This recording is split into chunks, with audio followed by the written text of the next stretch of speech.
Self-Help Songwriter. Welcome, Vienda Maria. Thank you so much for being here. I'm so excited to have this conversation with you finally. I'm always delighted to chat with you, so thank you so much for the invite. Yes. So you are right now where in the world? I'm in Palma, Mallorca, on the Balearic Islands of Spain, but not for too much longer. Not for too much longer. And you will be off to the UK, though I don't know exactly where. Like I know where I'm going to go to begin with, but I don't know where I'm going to land for longer term. I love that. And how would you describe yourself? How do you describe yourself to the world, to the friendly world? To the friendly world? You mean like as a person or like as your brand, as your official persona? My official persona. I am a writer and a personal growth educator for women, and a bit of a whimsical, pragmatic dreamer. I love that. That's so accurate. Yes, whimsical, pragmatic dreamer. I love that. Because for me, you are such like the epitome of like this modern age of what it means to like really be a self-made woman in like the 21st century. That's like really like the ideal of what I've always imagined how someone could live their life.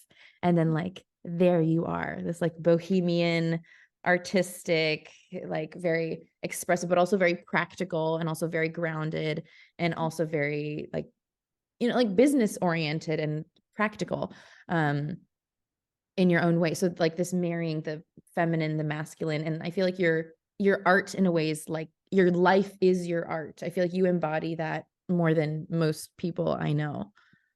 That's the hugest compliment you could possibly give me, because that's precisely what I'm aiming to do. I want my life to be the fullest expression of my values, my beliefs, my everything. I want it to be a really authentic experience for other people to also witness and be a part of. And hopefully in that, as I'm carving my own path, giving others permission to carve their own path. And obviously those paths are all going to be unique and individual. It's not about mine's right and yours is not, or whatever, but just like I'm doing it and you can too, and whatever that means for you.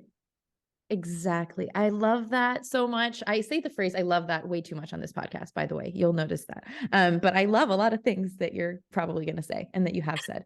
That is so true. And that's the thing I think that draws people to you so much is this raw, vulnerable authenticity and this like brave way of living just in earnest, like really earnestly trying and like in public, earnestly just saying that. And it's such an honest approach to life that is so liberating for everyone who encounters that.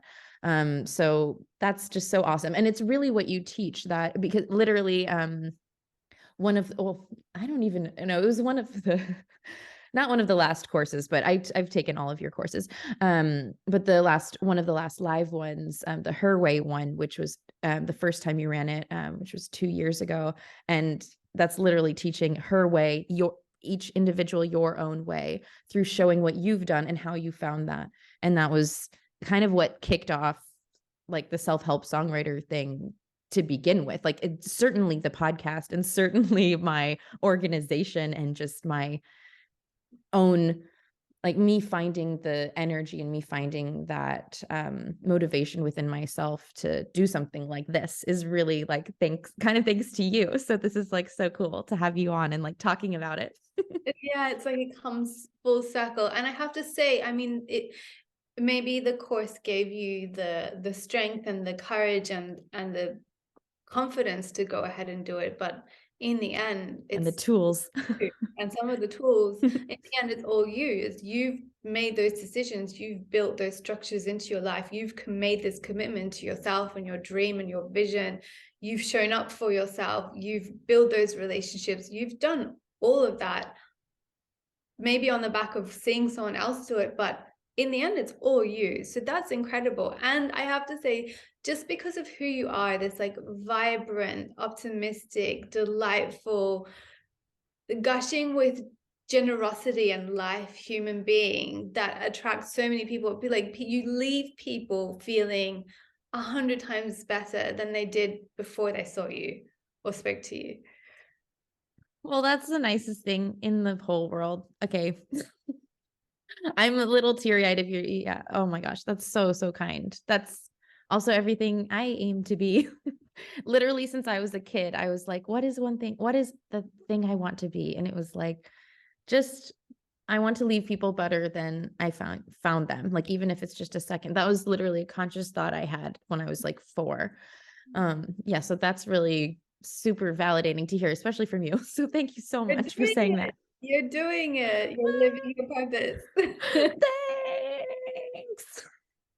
Oh my gosh. Okay, so let's get into the meat of it.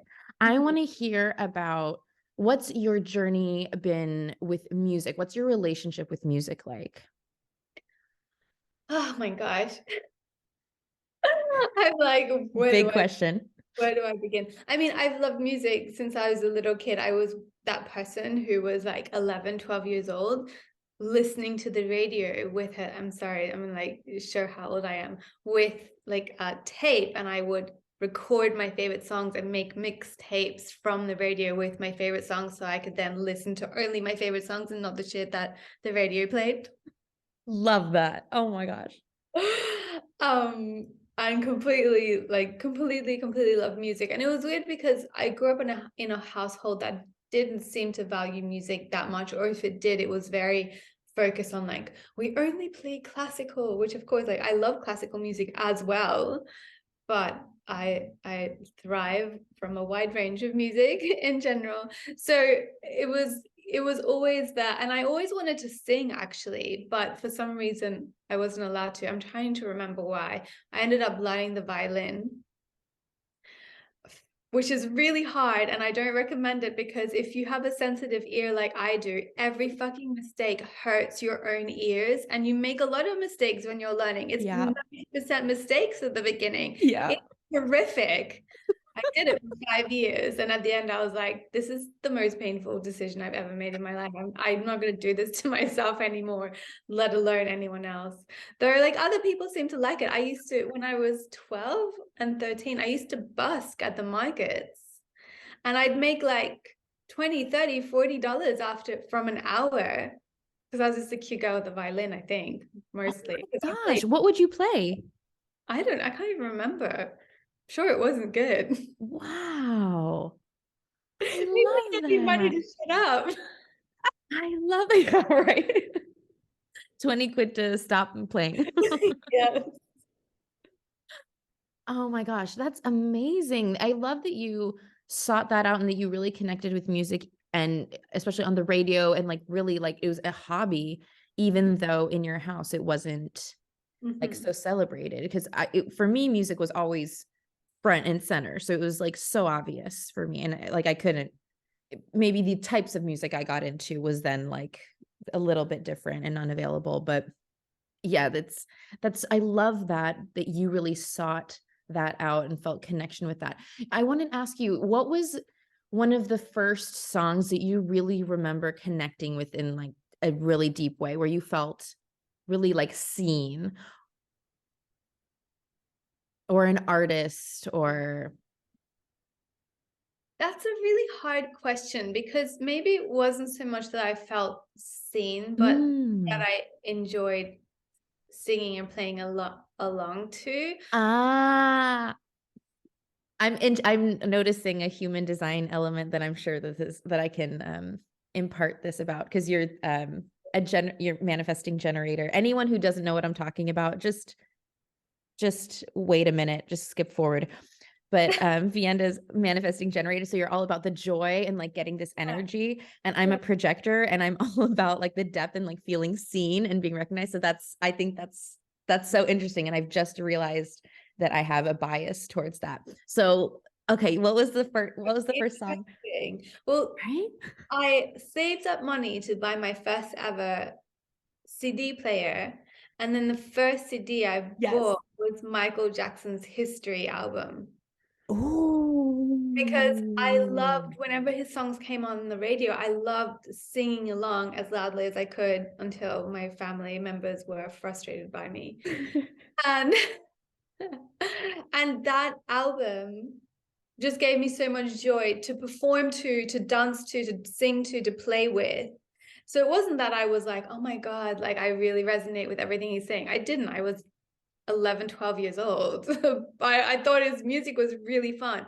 But then when I was a little bit older, one of the next CDs I bought that I really connected with was Alanis Morissette's Little Pill. Yes. Yeah. Yes. Oh, Alanis. Yes. Yeah.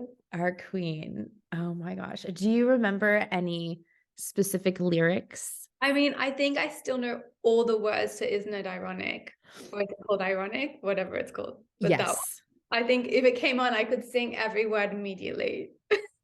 It's an anthem. That is really, it's such an anthem. I love that song. Who doesn't love that song?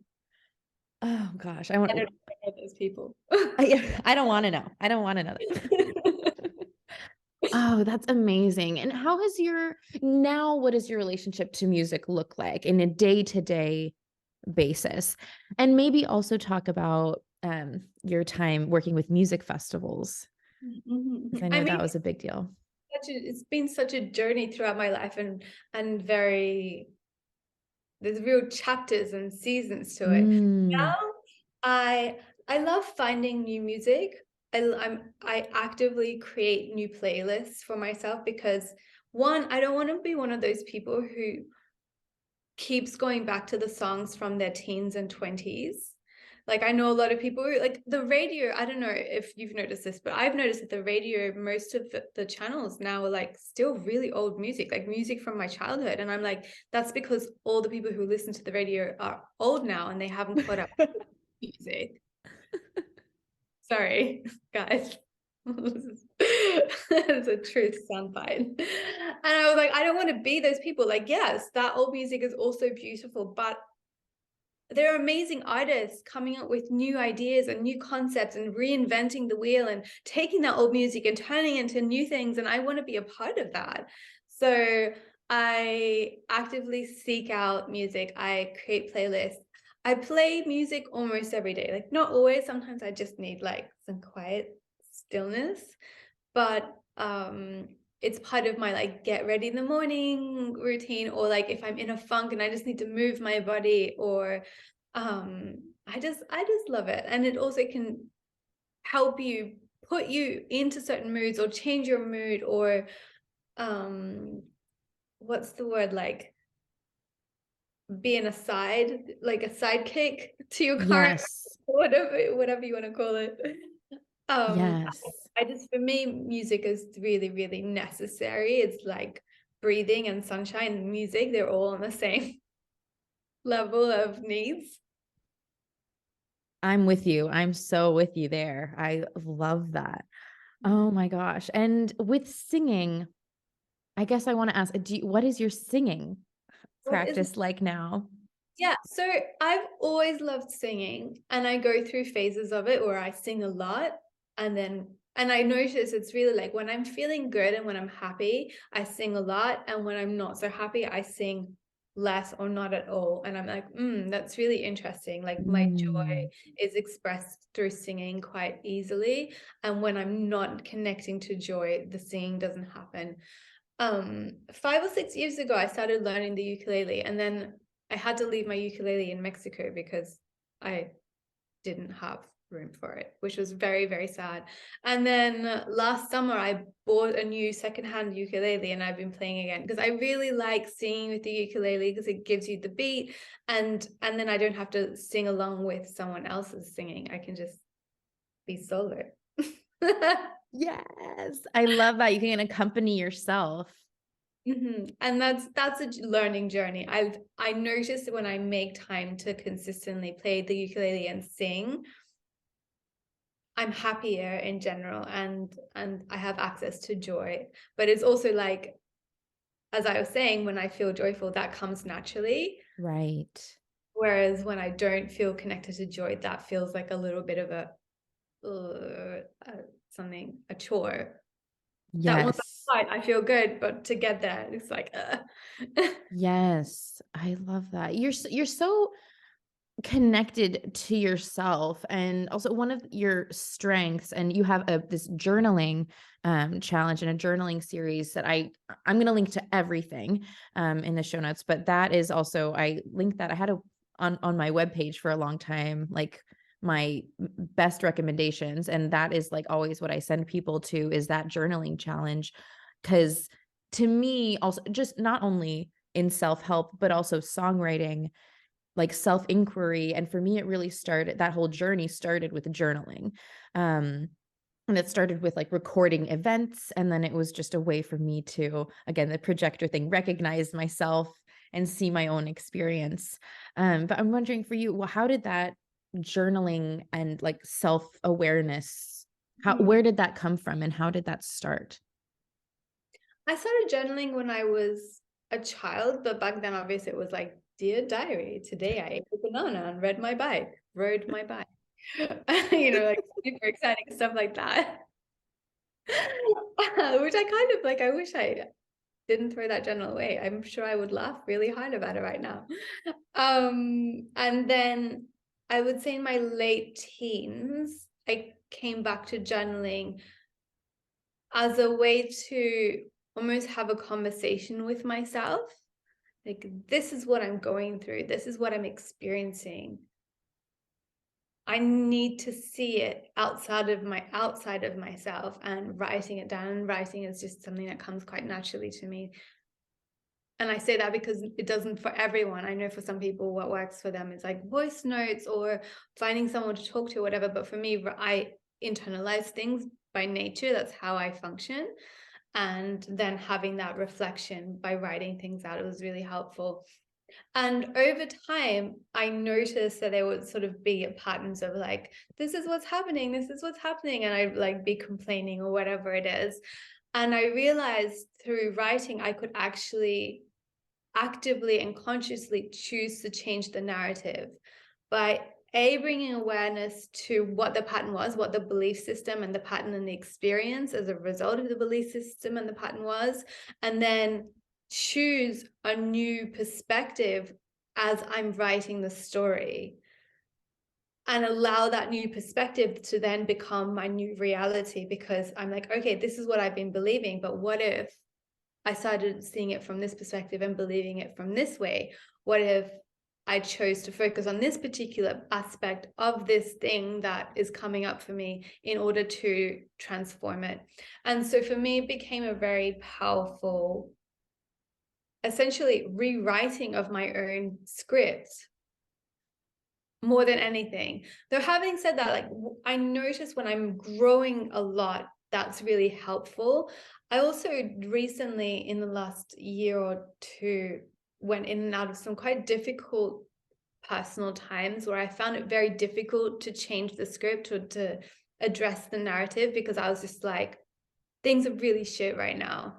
And I'm okay, but I just need to sit with the fact that I'm uncomfortable and I don't feel okay. And I know this isn't forever, but this is the season I'm in right now. I need to honor and respect it and not force a new narrative onto it, because that doesn't help. I really had to strip away a lot of the self-help and personal growth and blah, blah, blah, blah, blah, things that people tell you to do, and allow myself to really sit with the ick of life that I was moving through in that moment. And it's only quite recently where I've been able to come back to journaling, where I'm not just like vomiting my distaste for life and start recognizing, okay, these are I can start seeing the patterns again, and I can see what's happening, and I'm finding my way back home to myself, and I can start changing the narrative again by having this different perspective and choosing a new story. Wow. I love, that's so interesting. That balance between acceptance and alchemy in a way, and how sometimes that I feel like acceptance is like a precursor to alchemy, but sometimes that step is longer and sometimes that step is shorter. Sometimes you just, oh, I'm aware. Okay, I got it. Next. And sometimes you're like, okay, I'm aware. I'm still aware.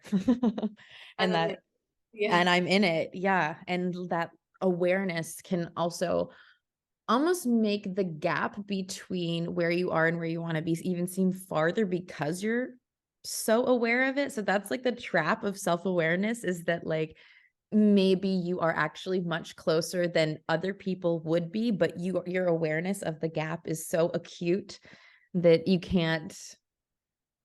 Yeah. Yeah. I think there's a danger in the personal growth, personal development sphere, that we can start navel gazing to such an extent that we lose sight of what's happening outside of ourselves, or the invisible forces that are at play at all times that we can't ever know about or consciously be aware of. And we're so busy of just being like, what's wrong with me? How do I fix it? La, la, la, la. And that is actually not that helpful. And it's something that I struggle with, because yes, I really believe in self-awareness and self-responsibility, and yet not to the extent where you lose sight of that you're just a tiny grain of sand in the big spectrum of things. Yeah. Again, that balance, that's so huge. I mean, there's no like bigger idea out there, I think, than this like balance between free will and surrender. And that's something that I love learning about. And that's like the paradox of the self-help industry. And especially for me, my own self-help journey, it started as self-help, and then it's others help. And then it's just, you notice how actually you're a part of the whole, and how everything's a mirror, but also you are the kingdom. You're the queen of your domain. And so it's just, everything is a paradox, and it's endlessly fascinating and confusing. And this journey is just crazy. Yeah, we were talking about before we hit record. Oh, I'm like having a continuous, like not never ending existential, like what existential awe. I said not existential crisis, but I'm just like, so you put that in such beautiful terms. Oh my gosh, I don't even know like where to go next from here. But say more about that, the surrender. I think we have to come to a point in ourselves where we recognize that we're not in control at all, ever, not even for a millisecond. And that's where surrender comes in, when you're really like, oh, life is wanting to live itself through me, and every time I try and control it, I'm actually cutting off life's source. And that by nature, life is chaotic and messy. And when we're trying to make it look all like pretty and fit into like Instagram boxes or idealistic boxes of how life is supposed to go, we lose ourselves, and then we wonder what happened. And so for me, it's always coming back to like, allow myself to be the chaos, allow myself to be whatever it is, allow myself to keep showing up and stay tethered to the small things, and allow the big things to move through me and move past me.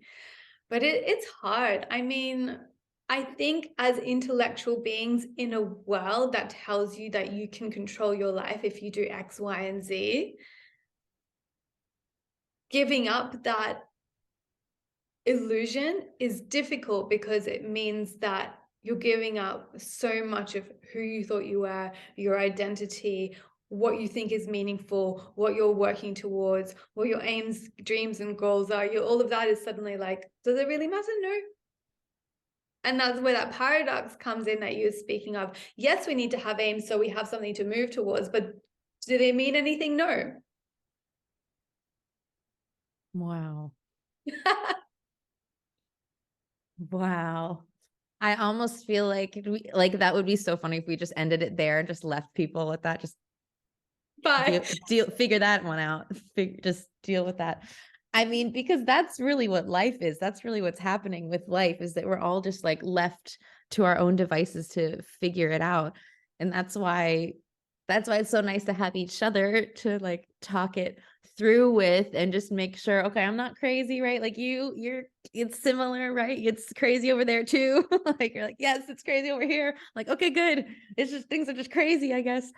Yeah, Um, I'm actually writing a piece that's taking me forever because it's such a big concept about this, like the big questions we have, like, why am I here? What am I supposed to do here? What's the meaning of it all? These questions that we can't really ever answer, nobody knows, and yet we still are here doing things. And yeah, it's one of those unanswerable things, and something, okay, I feel like I'm going to divert in a weird place right go now, do it. but something I've been thinking about is I know some people who are super, super into conspiracy theories, and that's cool. Like, we can all believe whatever we want to believe. Like, I like to believe that green juices are good for me. Sometimes I'm wondering if that's true, but it doesn't matter. It's what I've just decided for now. Same. Like, you know, other people, like, I know this guy, I don't know him well because I don't like his theory. He believes that at some point in like 3 or 4 years ago, our times cut. Like, instead of living, we don't have a 24 hours in a day anymore. We have 16 hours in a day. And that's why life feels faster. And I was like, you're full of shit, but okay, you can believe that. My point That's is, a fun one. I like that one.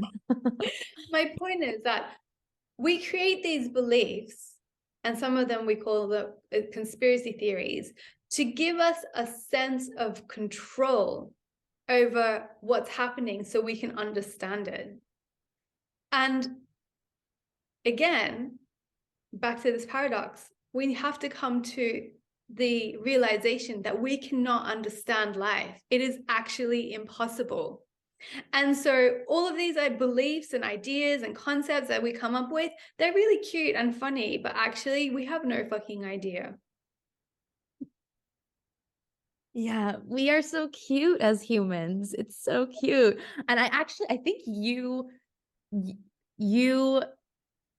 helped me come to this realization also. I think there's something you wrote either in your newsletter or in your stories where it made me realize the idea you were talking about was how we put ideas like in boxes, and in order to, apropos what you were saying, give us the illusion of control, but actually that's completely an illusion always.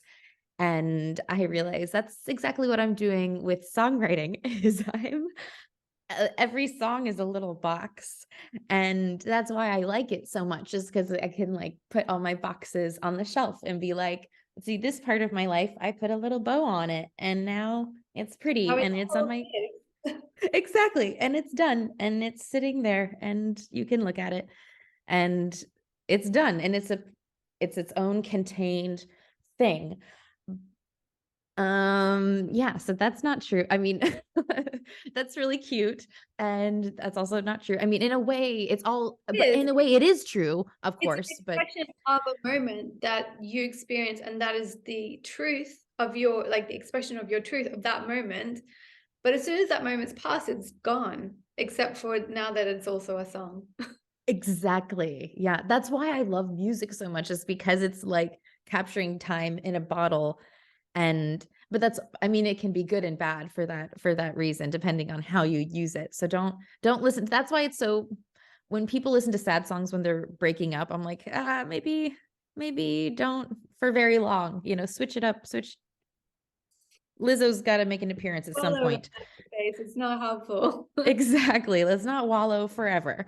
But it is really helpful to have that bow and to have thought something through, just to be able to have a box. Because some people don't even have boxes. They're just like rolling around in cardboard, like, oh, getting paper cuts. I Raw don't dog know. life without any boxes. It's wild. It's crazy out there. It's the wild, wild west. Oh my gosh. Yeah, you need a bulletproof vest out here with that. Yeah, you need boxes. I don't know how people survive without boxes. Really. And I think most people might. Have them though in different ways. For you, That's true. songwriting, but for other people, it's very strict beliefs. Like, this is how the world works. This is how reality is. This is blah, blah, blah, blah, blah. The sky's blue, the ocean's green, or whatever. And it's like, okay, maybe. Yes. Yeah. Yeah. For you, it is. Like, that's the thing, is also, it is true for us, for ourselves, and having that, we often want to think that what's true for us is just what's true. And if we can, I think that's as close as I can get as like defining that border between the surrender and the control, where it's like, I can control what I choose to believe and choose to see things, and I can create a beautiful world, but I must understand the limits of that, and I must understand where that ends, and the fact that that is the filter through which I see everything, and that other people have other filters. So Yeah. yeah. Endless. One more time. Sorry, I missed that. I said that's endlessly fascinating. I find that really interesting. Just the billions of different ways that we can experience and perceive life and the world based on our own conceptualization and experiences and past. Yes. Oh my gosh. That is incredible. I feel like this is such a perfect place to wrap up. I want to ask you, where can people find you online? How can people support your work? And what are you most excited about coming up? Ooh. My website, viendamaria.com, is a really good place to start. I also have a Substack, which I used to be like a full-on blogger. There's over 700 articles on my website, but I have started doing a lot more of my writing on Substack under my name, but the article is called Kismet. Kismet is a Turkish word that means fate or destiny, and my musings around that and how it relates to life in general. And Instagram at Vienda Maria, though I'm like really taking a backseat with that space because it's felt quite aggressive and violent and intense recently for me. Oh no. And yeah, I'm experimenting with not being there, which is also lovely. But I'll check in and out, and there's lots of fun pictures and stories if you feel like playing in that space. And what was it that was it? What am I most excited about? Yeah. Oh my goodness. I was actually writing in my journal last night. Yay. And I'm really excited by, I personally feel that we are moving through a mass transformation as a collective, and all of this is why I guess we're talking a lot about beliefs and ideas of how the world works and things like that a lot today, because it's on my mind. I think a lot of that is being dismantled at the moment, and the way that we experience the world, the solutions we have to world problems, the way that we navigate life, career, family, relationships, all those big things is completely transforming and changing. And we're in the thick of it, and it's really weird and uncomfortable, and all of us are walking around like chickens with our heads cut off, basically, like don't know what's happening. So true. Because we're in that space between the old reality and the new reality, and I'm excited about that. I'm really excited about what's next. I'm excited about this year and the next year and the next year, and how we are changing our so many of the systems, like the way that we use money for exchange, the way that work works, the way that how our value and our work and the way that we show up and get paid for that is changing, and the way that our romantic relationships and familial relationships is changing. And all of that is really exciting to me, and I'm happy to be a part of that. Yes. Yes. Oh my gosh. Yes. The energy that you just summoned in that was beautiful. And I'm so excited to be a part of that wave and ride it right there with you. And you're like right at the precipice of it. And you always have been. I mean, like you said, 700 blog articles, and go check them out, people. They're all good. All of them are good. Like, it's ridiculous. The first 100 are really shit. But Okay, maybe the first 100. I've only read a couple hundred of them, so I haven't. But really, these ideas are everything. I mean, that's all I can say. And I love the way you articulate your ideas about life and about the small things and the big things, and how not only you communicate about that, but how you embody that and communicate how you embody that. I don't understand where you get all of the psychic and like mental capacity for that way of perceiving and communicating. It's really special, and it's really helpful to so many of us. So thank you so much for sharing that with my audience here today, and for coming on. And I just cannot thank you enough for existing near me. oh my gosh, I just adore you. Thank you. Thank you so much.